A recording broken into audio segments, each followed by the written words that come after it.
Hi guys, ഇന്ന് നമ്മളൊരു simple മീൻ കറി ഉണ്ടാക്കാനാണ് പോകുന്നത്. മീൻ കറി എന്ന് വെച്ചാൽ മീനിൻ്റെ തല യൂസ് ചെയ്തിട്ടുള്ള കറി, മീൻ തലക്കറി ഉണ്ടാക്കാനാണ് പോകുന്നത്. അതിനാവശ്യമുള്ള ചേരുവകൾ എന്താണെന്ന് വെച്ചാൽ ഇഞ്ചി ചെറുതായിട്ട് അരിഞ്ഞത്, പച്ചമുളക്, ചെറിയുള്ളി, തേങ്ങ ചിരകിയത്, കറിവേപ്പില, പിന്നെ ഉലുവ. അപ്പോൾ നമ്മൾ ആദ്യം ഒരു ചീഞ്ചട്ടി അടുപ്പത്ത് വെച്ചു, എണ്ണ ഒഴിച്ചു. അതിലേക്ക് എണ്ണ ചൂടായി വരുമ്പോൾ ഉലുവ ഇട്ടു. അതിനുശേഷം നമ്മൾ ചെറുതായി അരിഞ്ഞ ഇഞ്ചി ഇട്ടു.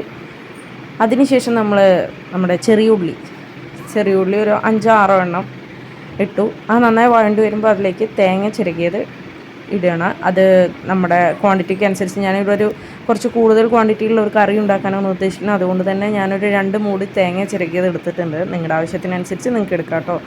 തേങ്ങ ചിരകിയത് കൂട്ടി ഇളക്കുമ്പോൾ ശ്രദ്ധിക്കുക, അടിപിരിക്കാതെയും കരിയാതെയും ഇളക്കാൻ ശ്രദ്ധിക്കുക, ലോ ഫ്ലെയിമിലിട്ടിട്ട്. എന്നിട്ട് നമ്മൾ പൊടികൾ ഇടുകയാണ്. മഞ്ഞൾപ്പൊടി, മുളക് പൊടി, മല്ലിപ്പൊടി എന്നിവ ചേർത്ത് നന്നായിട്ട് ഇളക്കുക, അതും കരിയാതെ നോക്കുക.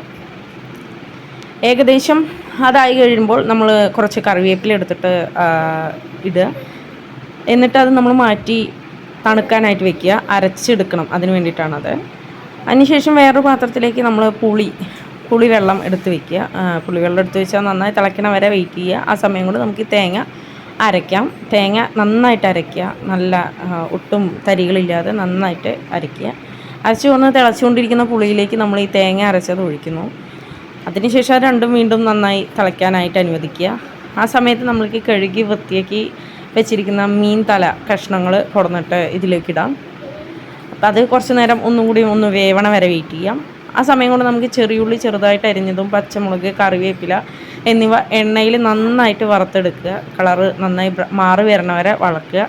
അതിനുശേഷം ഈ മീൻ കറി സെറ്റായിട്ടുണ്ടാവും. ഇതിലേക്ക് നമ്മൾ ഈ വറുത്ത് വെച്ച ചേരുവകൾ കൂട്ടി എണ്ണയോട് കൂടിയിട്ട് തന്നെ ഒഴിക്കുക. ഒരു കറിവേപ്പില തണ്ട് ഇടാം. അപ്പോൾ നമ്മുടെ അടിപൊളി മീൻകറി റെഡിയുണ്ട്. അടിപൊളിയാണോ എന്നൊന്നും എനിക്കറിയില്ല. എന്തായാലും സിമ്പിൾ മീൻകറിയാണ്. നമ്മുടെ ബിഗിനേഴ്സിനൊക്കെ ട്രൈ ചെയ്യാൻ പറ്റിയ അടിപൊളി മീൻകറിയാണ്. അപ്പോൾ എല്ലാവരും ട്രൈ ചെയ്യുക. അഭിപ്രായങ്ങളും നിർദ്ദേശങ്ങളൊക്കെ കമൻറ്റ് ബോക്സിൽ അറിയിക്കുക. പിന്നെ എല്ലാ സ്ഥലത്തും ഒരുപോലെ അല്ലല്ലോ മീൻകറികൾ വയ്ക്കുക. ചിലവിടെ ഉലുവ ഇടും, ചിലവിടെ വെളുത്തുള്ളി ഇടും, അങ്ങനെ ഓരോ ടൈപ്പ്. അതുപോലെ തന്നെ വറുത്തരച്ച് വയ്ക്കാം, വറക്കാതെ വയ്ക്കാം, പച്ചയ്ക്ക് തേങ്ങ അരച്ചിട്ട് വയ്ക്കാം. അപ്പോൾ നിങ്ങളുടെ നാട്ടിൽ ഏത് സ്റ്റൈലാണ് മീൻകറി ഉണ്ടാക്കുന്നതെന്നൊന്ന് കമൻറ്റ് ബോക്സിൽ അറിയിക്കുക കേട്ടോ. Okay, bye. എല്ലാവരും ലൈക്ക് ചെയ്യുക.